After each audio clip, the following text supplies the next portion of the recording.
so up next we have Blizzard's Heroes of the Storm. We did a little bit with Blizzard last year with Diablo. This is their big new, sort of all-encompassing. It has characters from StarCraft, Warcraft, and Diablo in one game. One game. Wow. So our first series here, we have Illidan and Nova. Those will hit in July. Fully articulated, super detailed. They are super detailed. I mean, I don't know how far you can zoom in, Russ, but I mean, just looking at some of the detail here on the tattooing, and then my man's abdomen here. Oh yeah, you got the Stitches. Stitches is going to be our first deluxe boxed figure. Look at from Heroes of the Storm. You get the entrails, the intestines, the guts. You know, it's there. All the stuff that I don't want my 5-year-old playing with. But yeah, this is really cool, and that'll be out towards the end of the summer. And we have Unpainted Prototypes for the second series, which will probably be a fall release. We have Tyrael and Arthas. It's really cool to start to go into this universe. Everyone knows how big Warcraft is and how rabid the Blizzard fan base is. They got BlizzCon every November. I mean, these guys are the best in the business at what they do. So it's neat to now be able to play with all their universes under one. That's going to be something. Yeah, that's great. That's going to be fun, not only from the video game perspective, but from the collectibles perspective. Absolutely. Being able to have the same scale. Sometimes that's tough, because sometimes one company will get one license, another company will get another license, and they piece it out. Yeah. So this is very cool. Yeah, to have that uniform. It's good. They've been a good partner so far, and I think we're going to have a long, healthy future with the Blizzard partnership. We know this guy. Oh yeah.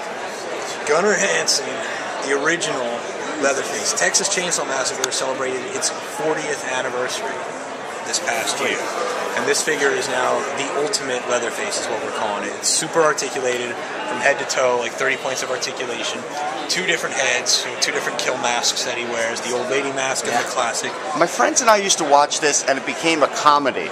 Because like when he would run with the chainsaw, it would start smoking, and we would start laughing. There would be a lot of scenes that it probably shouldn't be a comedy, but it became one for us. Yeah. But we loved it. We did. The original was tremendous. The original is, and it seemed so real because there were no pretty faces and no recognizable actors. So it seemed like this crap could really happen, Put a dent in the barbecue business, I'm sure, for a while. Oh, yeah. A lot of people not wanting to go on the back roads in Texas, for sure. But this figure will hit hopefully June. So like I'm saying, the 2 heads, mallet, chainsaw, cleaver, meat hook, and knife. So loaded with accessories, articulation, and detail. And that's amazing detail. And then a diorama. The diorama is just for show display. I mean, this is our figural doll. We've been doing these sort of hybrids, kind of a nod back to the Mego dolls of the late 70s and 80s. We did Leatherface this past fall. Did really well. He's currently available, and then we've got 6 new offerings on the shelf below with a new version of Leatherface with his pretty lady mask on. Part 2 Freddy Krueger from Nightmare on Elm Street 2 Freddy's Revenge. We have Friday 13th Part 6 Jason Lives Jason, which is due out in June. Gorilla Soldier from Classic Planet of the Apes, which is available now. And then Interstellar, which is modern, but it's Hathaway and McConaughey. We got the likenesses who work with Christopher Nolan and with NASA, so they even have the NASA marks on the astronaut costume. That's fantastic. I wanted to pay you guys a personal compliment on this lineup. I just broke Freddy Krueger. It's alright.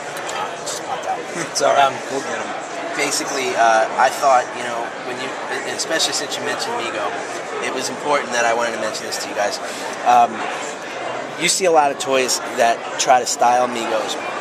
I personally, as a kid, was never really a fan of them. I thought they looked bloated, and I didn't think they looked scaled right. And you guys have absolutely, to me, been the pinnacle of nailing that scale to where they don't look bloated. They look like a figure that you would want to play with. Yeah, I mean, it sort of evolved. I appreciate you saying that. Sure. My first action figures were Megos. When I was a little kid, 3-4 years old, my grandmother was getting me Marvel superheroes and DC superheroes, and I had Apes and Conan. So I grew up with it. So I have nostalgia for it. When we started doing this line, I wanted to apply our detailed sculpting and proportions and accessories, and not do these rotocast vinyl heads. The Megos heads were always too big, or the detail was really soft, and it squished the head, it didn't hold any of the crispness. So basically I wanted to combine, like, the style or the idea of what Mego is, but with all the modern stuff that we bring to the table. And it's evolved over, as we've been doing it over the last year and a half.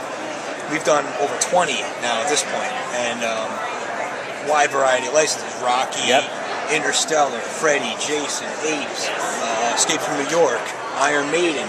So we're all over the place. But with the Misfits, what's fun for me is doing a regular traditional action figure is very expensive. There's a lot of costs involved.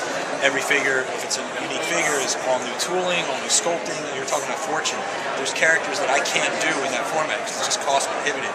In this format, since I'm using the same buck body on most of it underneath, and I'm changing like feet, head, hands, accessories, and then clothes, it's much more cost effective. I couldn't do a Misfits action figure, you know, in traditional sense, but I can do it like this. What's the turnaround on a figure from sculpt to finish? A traditional figure is usually about 9 months. It's like making a baby. I mean, we can sculpt the figure inside of a month, 4 or 6 weeks on average to do our prototype. But once you get over to China and you start working out all the engineering, working out the tooling, it takes at least 120 days to create the steel molds for injection tooling, injection molding. So you have to be really ahead of the game marketing-wise.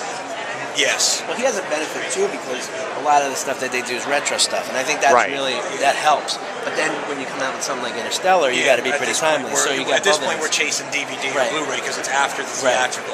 But Nolan wanted to do something. He let Warner Brothers know, hey, I'd like to see something. They came to us and asked us, hey, do you want to be a part of this? Yeah, absolutely. So these also we can turn around a little bit quicker because again, as long as we have a male body, we have a female body, we got to do the heads. These actually have a lot of sculpted parts because the boots, the hands, the helmets, the backpacks, all this gear.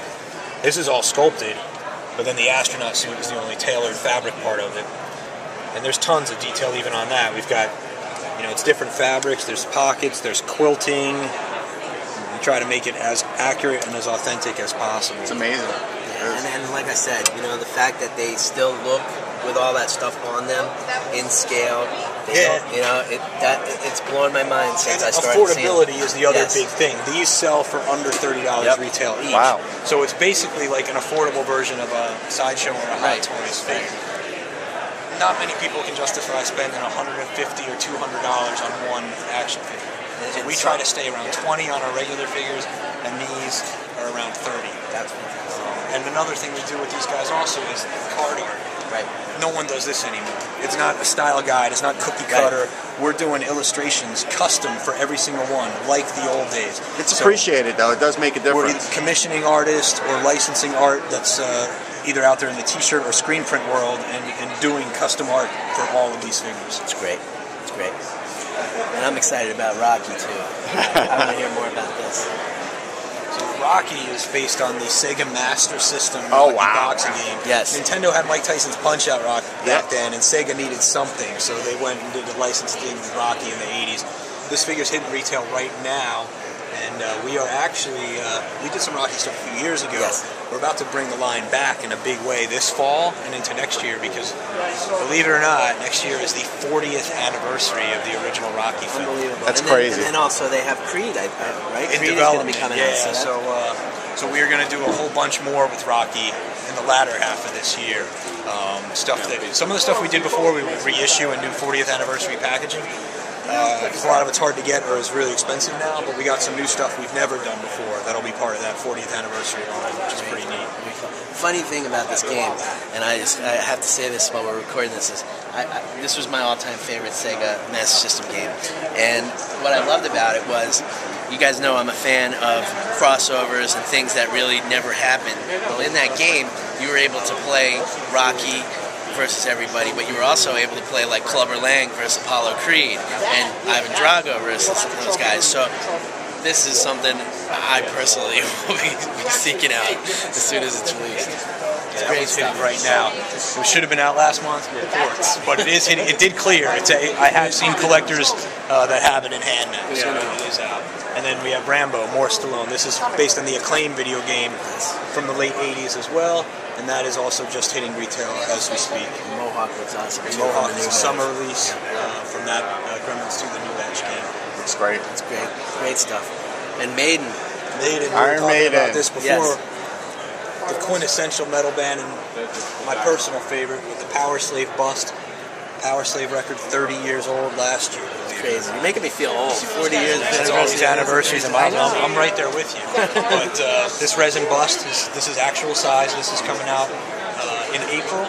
I think we did about 800 pieces, so it's pretty limited. And if it does well, plans are underway for more. Does it get sold in Canada? Because the guy who I do my XM show with, that's his favorite band in the world. He's got very good taste. It will be sold in Canada as well. Okay. It was offered to... He'll be happy to know that. I believe Everest is the Canadian distributor who will carry it. Okay. And then we have, like the figures we were just looking at, yes. we have Peace of Mind Eddie with real metal chains in the collar. That's awesome. From that classic album cover. And then we have 2 Minutes to Midnight. We were just talking about the fantastic art, not only on their regular albums, but on the imported picture discs and everything. And it's really great to see some of that stuff. Yeah, I mean, coming out in this format. We try to capture everything, not just the likeness, but the paint, because it's the lighting and the shading and everything that Derek Riggs brought to the table. That's still what you think of when you think of Maiden. No matter what art they've used for the last 20 years, everyone goes back to what Riggs did, and we try to replicate that in each way. So if it's light cascading here, shading there, the two-tone sort of grayscale, we want to capture everything that Derek did in our figures as well. Now, I have to ask about the Halloween costumes, because I have a funny story to tell you. You know, last year, one of the hot costumes, obviously a lot of superhero stuff, but one of the biggest costumes was Minions, okay? So I'm walking down the street, and unfortunately, I take a Kiss Cruise usually every year, which is over Halloween, so my kids don't celebrate Halloween too often. They do it on the boat.